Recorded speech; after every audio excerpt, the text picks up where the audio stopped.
All right, let's talk about the chaos erupting in Washington over the Trump-Epstein files, because things are getting seriously wild. So here's the deal. Back in May, President Trump was briefed by Attorney General Pam Bondi and her deputy Todd Blanche that his name appears in documents tied to the Jeffrey Epstein case. Now the White House called this briefing routine, and they were quick to add that a bunch of other high-profile names got tossed in there too. No client list, and investigators say there's no proof Epstein was murdered. But here's where things get messy. Just 3 months ago, Bondi told Fox News she had Epstein's client list sitting right on her desk. One of the things a lot of people are wondering, because you said last week that you have the Epstein files on your desk, is when can we see them and what's taking so long to release them? I do. Jesse, there are well over, this will make you sick, 200 victims. 200. So we have, well over 250 actually. So we have to make sure that their identity is protected and their personal information. But other than that, I think tomorrow, the personal information of victims. Other than that, I think tomorrow, Jesse, breaking news right now, you're going to see some Epstein information being released by my office. What kind? Are we going to see who was on the flights? Are we going to see any evidence from what he recorded? Because he had all of his homes wired with recording devices. Yeah, what you're going to see, hopefully tomorrow, is a lot of flight logs, a lot of names, a lot of information. But it's pretty sick what that man did. Okay, well, along with his co-defendant. Absolutely, and he had help. That's for sure. He sure did.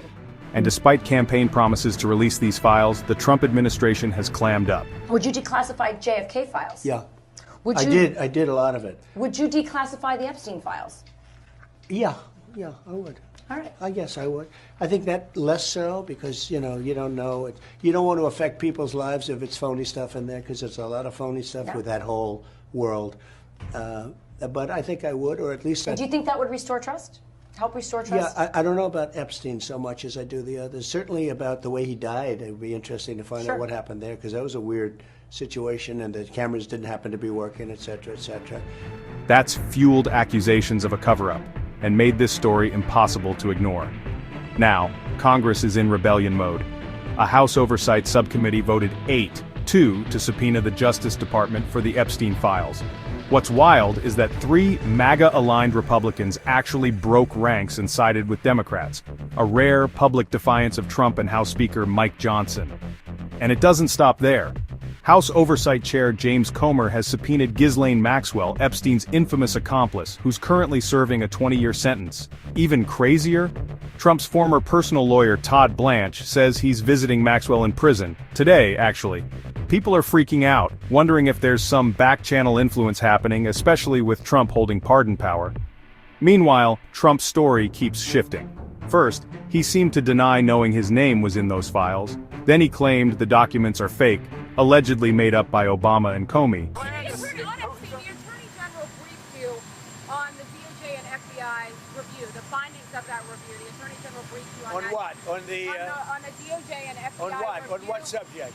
Epstein. On Epstein, of the review of the files. Attorney General Pam Bondi. A very quick briefing. Did she tell you, what did she tell you about the review? And specifically, did she tell you at all that your name appeared in the file? No, she's given us just a very quick briefing, and in terms of the credibility of the different things that they've seen.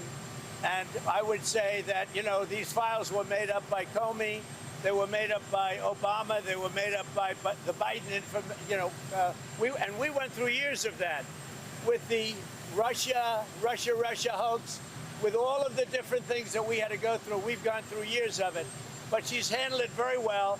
And it's going to be up to her. Whatever she thinks is credible, she should release. Yeah. But reporters say Trump's known about this since May. The White House refusing to release the documents, that's only adding fuel to the fire. The administration's trying to change the subject too. The Director of National Intelligence, Tulsi Gabbard, just held a press conference accusing Obama's team of manufacturing intelligence to sabotage Trump in 2016, a total distraction play. And the pressure is real. Polls show Republicans are split. Billboards in Times Square are demanding the files be released. Even some of Trump's most loyal supporters are starting to question what's really going on. Bottom line, Trump's Epstein nightmare isn't going away, and the chaos in Congress means this story is only going to get bigger. So keep your eyes on this one, because Washington's about to get even messier. Drop your thoughts in the comments and subscribe for more information about this story.